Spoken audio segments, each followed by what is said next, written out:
Boa noite, seja bem-vindo a mais um culto evangelístico. Todos os domingos estamos estudando aí, né? Esse livro maravilhoso que é o livro de Daniel.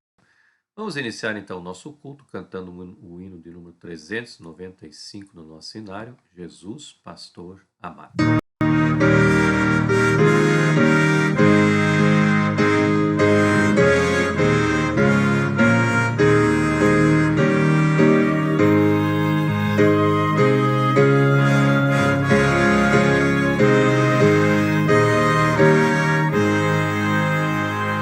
Jesus, pastor amado, contempla-nos aqui, concede que sejamos um corpo só em ti, com penas e malícias de nós bem longe vão,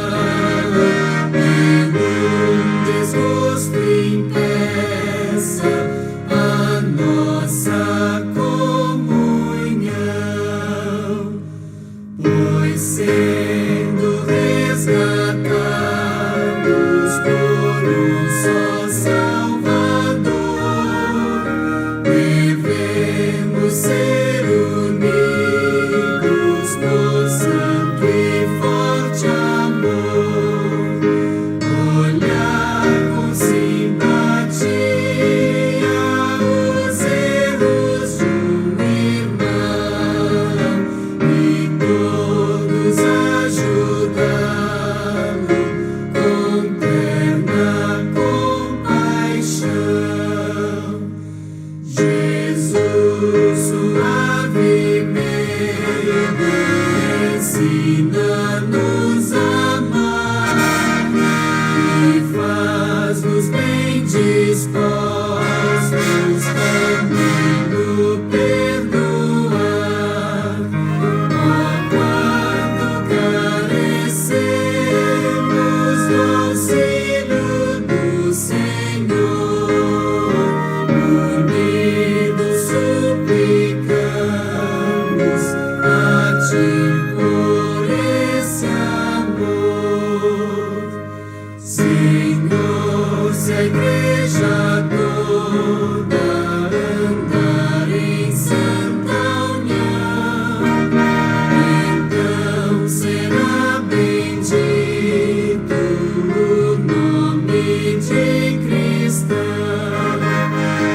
Assim o que pediste em nós se cumprirá. Em nós teus filhos, então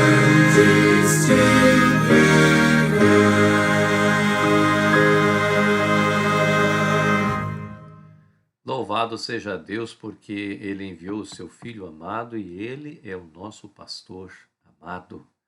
Oremos ao Senhor.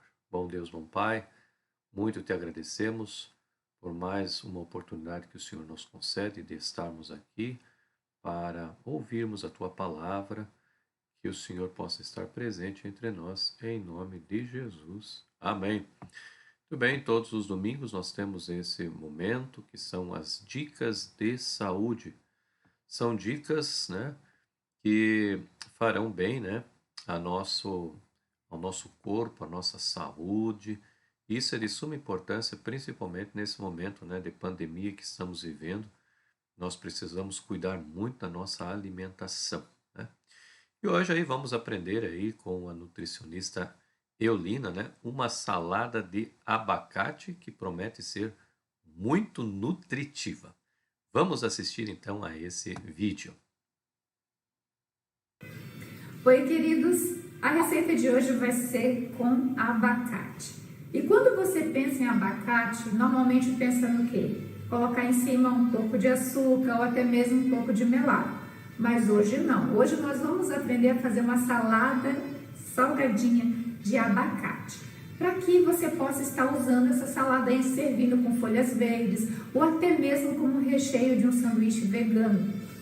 E eu quero fazer uma chamadinha para você. Você está passando aqui pelo nosso canal, se inscreva, compartilhe e no final, se você gostar dessa receita, dê um joinha, ok? Então, o que nós vamos precisar? Evidentemente, vamos precisar do abacate, que já está aqui picadinho.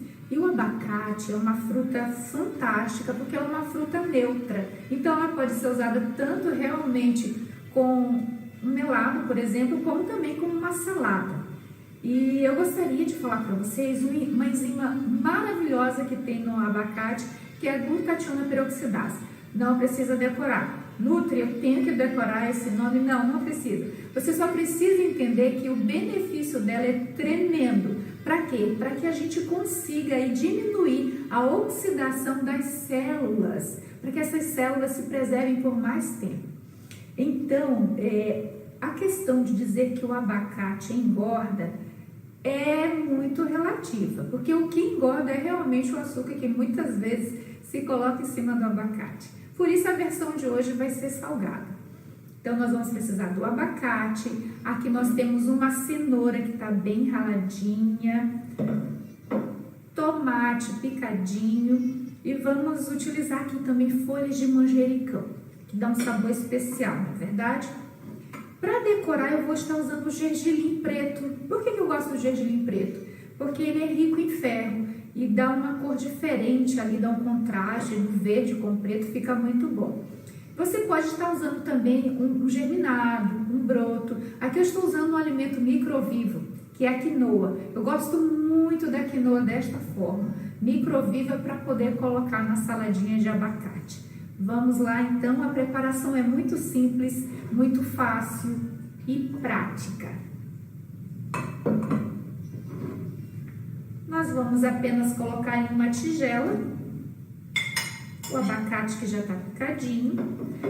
É interessante que esse abacate não esteja muito maduro, mas também ele não pode estar assim verdolengo, como falam, né? Porque então ele fica com um sabor mais amargo.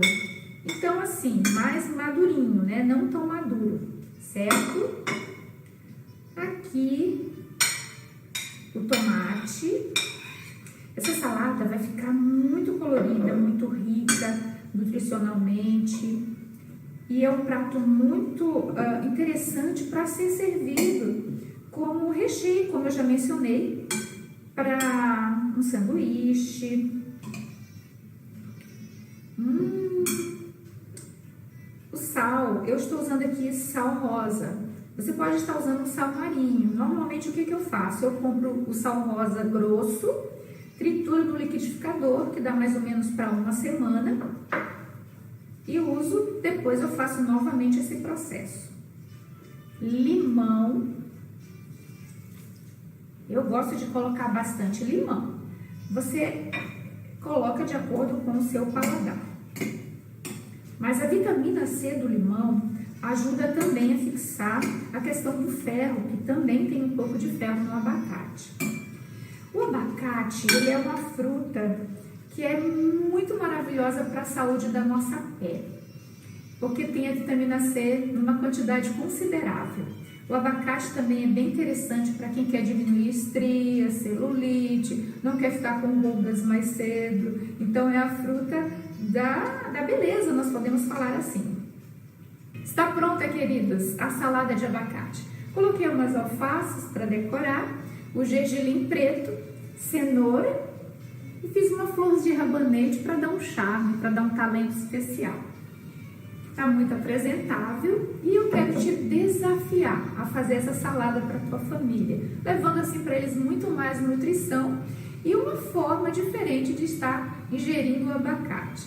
Aguardem mais receitas no meu canal, mais dicas de saúde. Fiquem com Deus e um forte abraço. Mais uma receita aí, né? Diferente, né? Eu sempre falo do abacate, né? Da forma doce, né? Mas aí tem aí uma receita, né? De uma salada. Então, tá aí lançado o desafio, né? Pela nutricionista Eolina. Faça você também em sua casa essa receita, que com certeza vai ser muito nutritiva, né? Muito bem, vamos orar então nesse instante.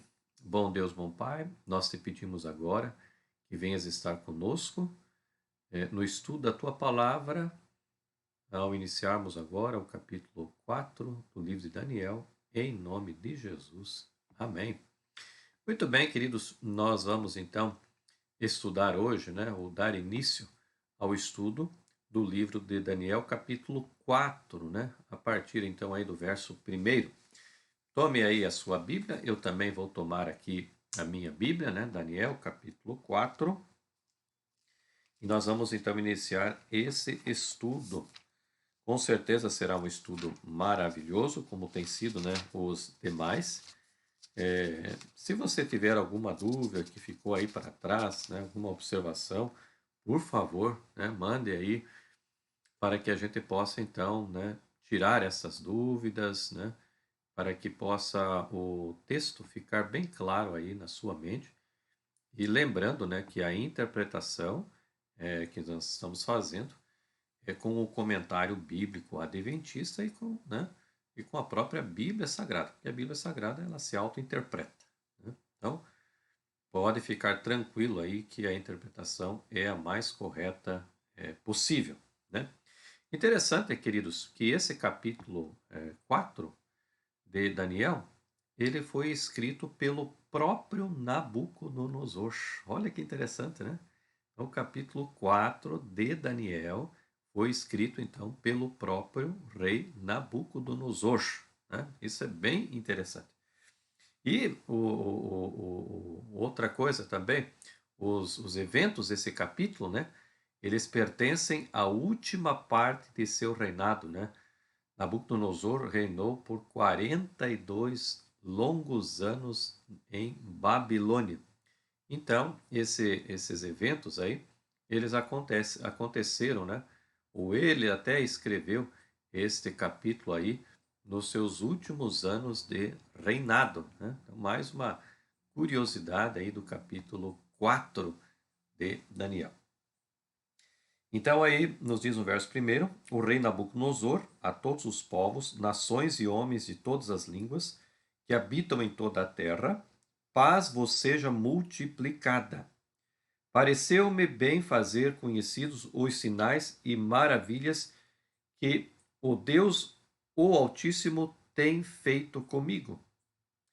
Quão grandes são os seus sinais e quão poderosas suas maravilhas!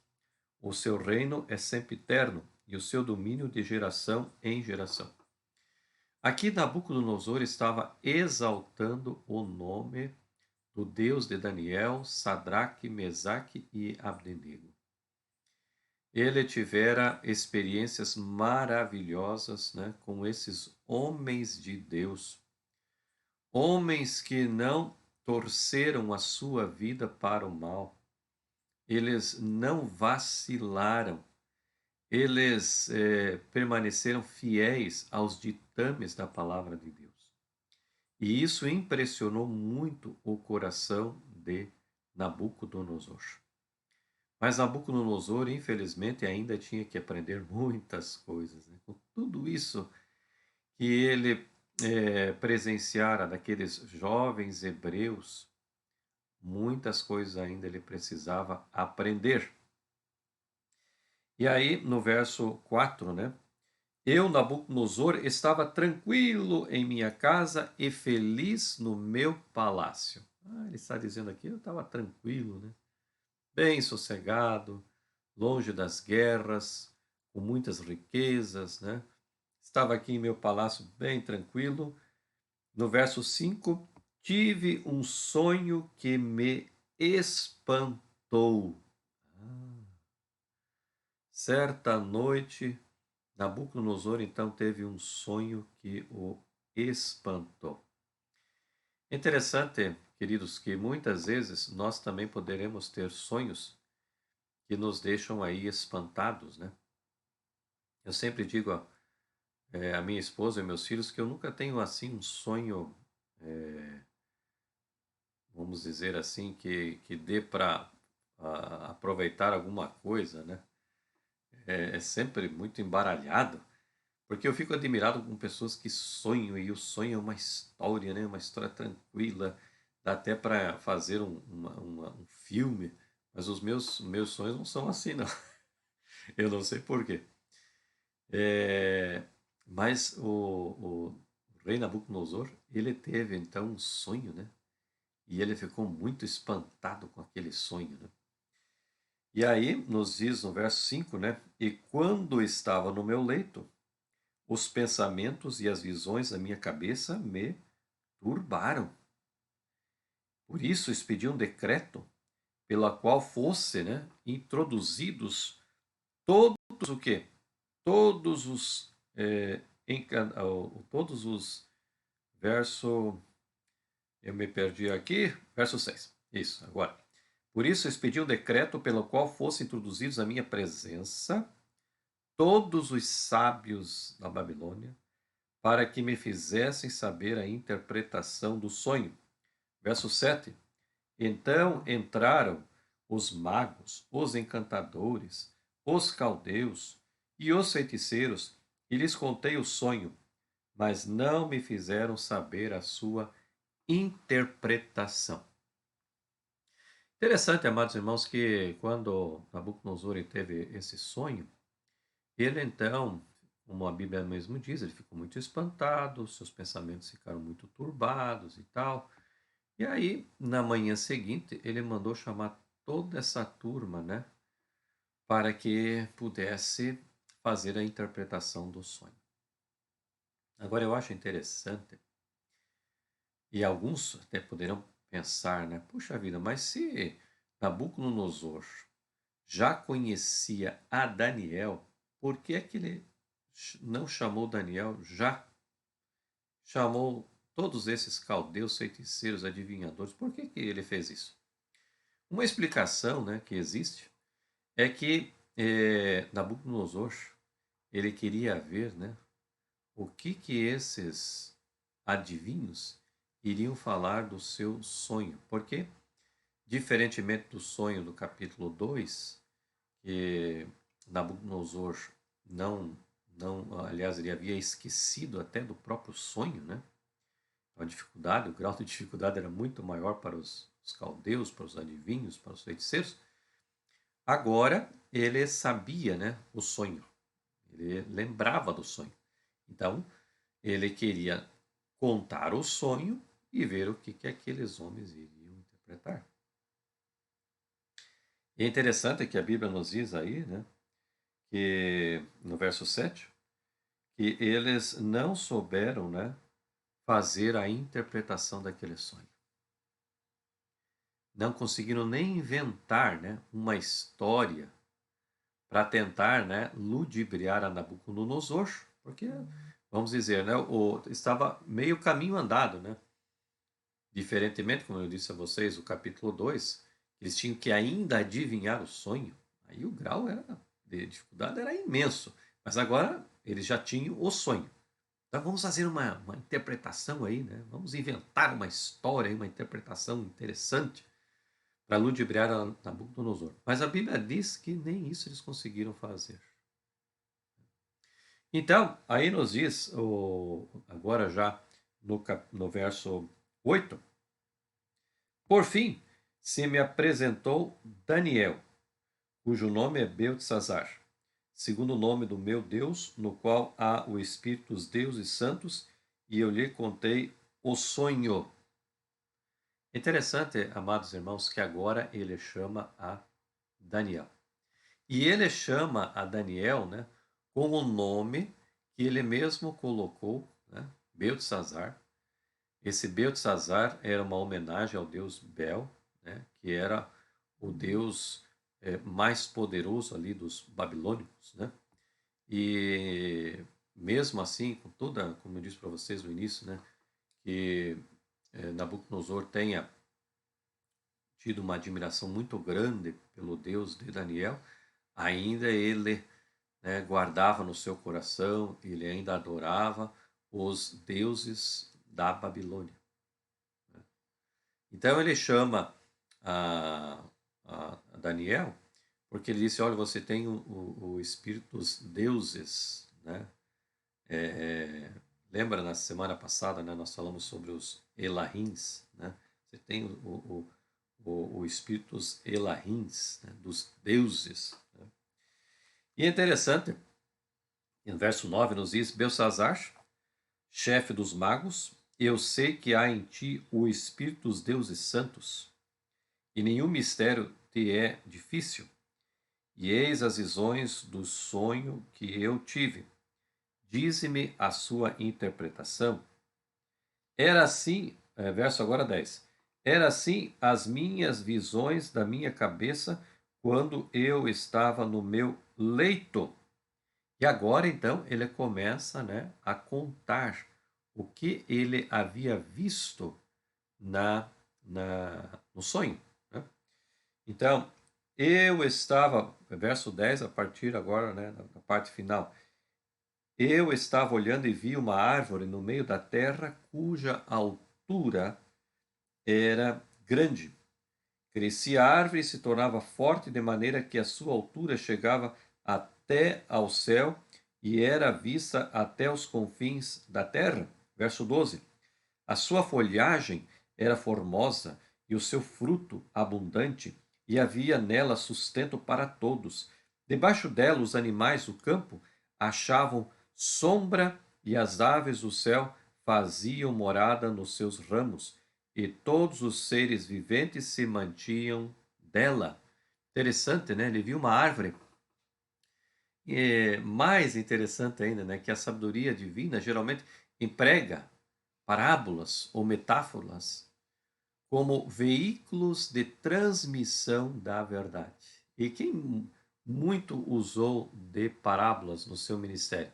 O próprio Jesus, né? Nós temos várias e várias parábolas maravilhosas, com ensinamentos maravilhosos, né, que Jesus falou, se utilizou, né, dessa didática para que o ouvinte pudesse entender, né, com mais tranquilidade.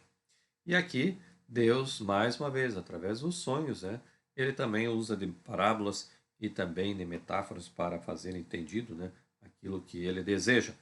E aí no verso 13, no meu sonho, quando eu estava no meu leito, vi um vigilante, um santo que descia do céu.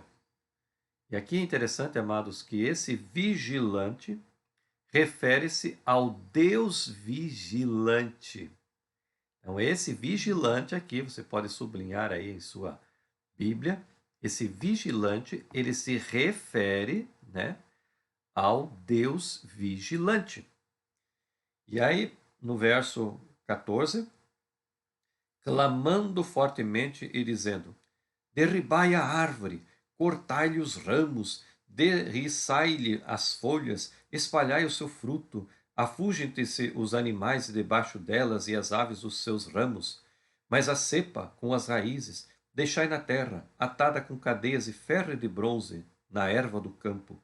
Seja ela molhada do orvalho do céu, e a sua porção seja como os animais, a erva da terra. Olha que interessante. Falando aqui do campo, de orvalho, daqui a pouquinho a gente vai entender alguma outra coisa desse sonho aí, né? Verso 16. Mude-se-lhe o coração, para que não seja mais coração de homem, ele seja dado coração de animal. Opa! Aqui está dizendo que alguém nesse sonho, né, vai ser tirado o seu coração de homem, ou seja, o coração inteligente, racional, né, para um coração de um animal irracional. Olha que coisa impressionante, né?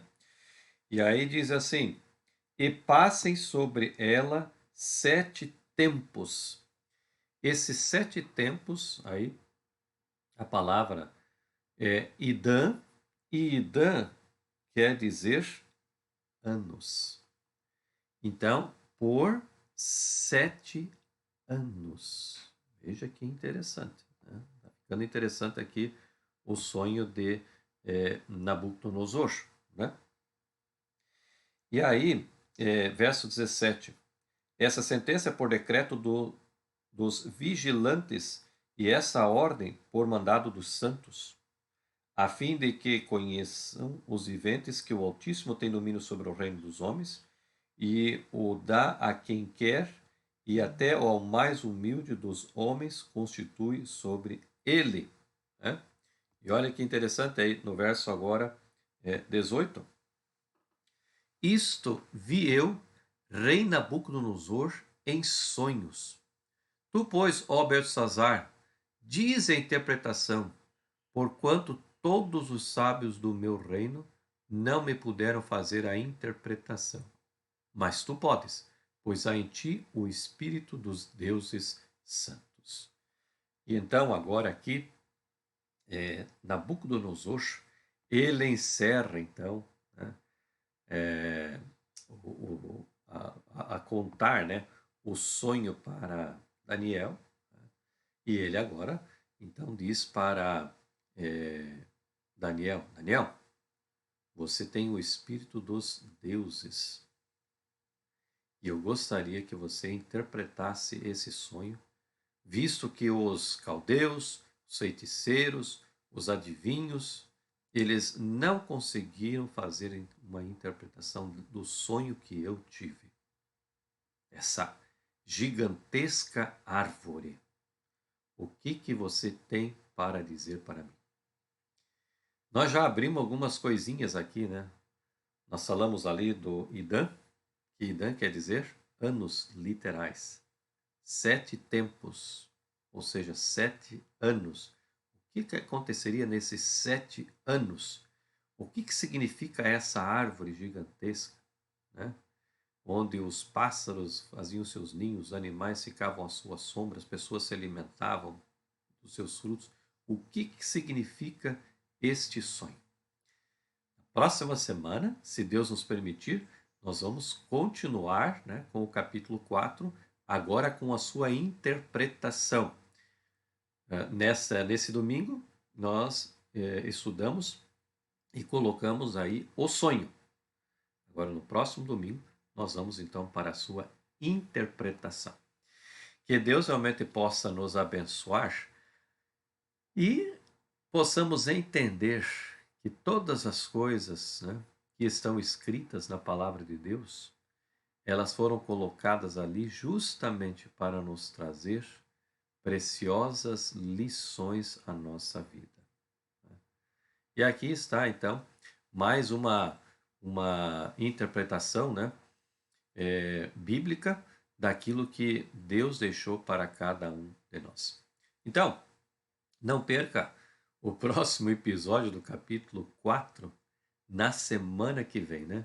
O que significa tudo isso que nós acabamos de ler. Então, que Deus possa te abençoar, que você realmente possa ter a tua mente aguçada para que no próximo domingo a gente possa, né, entender o que significou todo este sonho que Nabucodonosor teve. E notem, né, o próprio capítulo 4 de Daniel foi ele mesmo quem escreveu. Vamos orar ao Senhor então? Bom Deus, bom Pai, nosso muito obrigado pelas tuas ricas bênçãos por cada um de nós. Obrigado, ó Deus, porque o Senhor esteve à frente da história deste mundo. O Senhor falou também ao coração daquele rei pagão, que no fundo tinha um coração sincero. Por isso o Senhor trabalhou por vários anos com aquele monarca. E nós sabemos que hoje ele aguarda a ressurreição dos justos. Nós vamos conhecê-lo lá no céu um dia. Que o Senhor possa estar conosco durante essa noite e também durante toda essa nova semana, em nome de Jesus. Amém. Amém, amados irmãos. Chegamos então ao final de mais um programa da escola, aliás, do culto evangelístico, né? E nós estamos felizes porque nós temos aí a Bíblia Sagrada para ser estudada, né?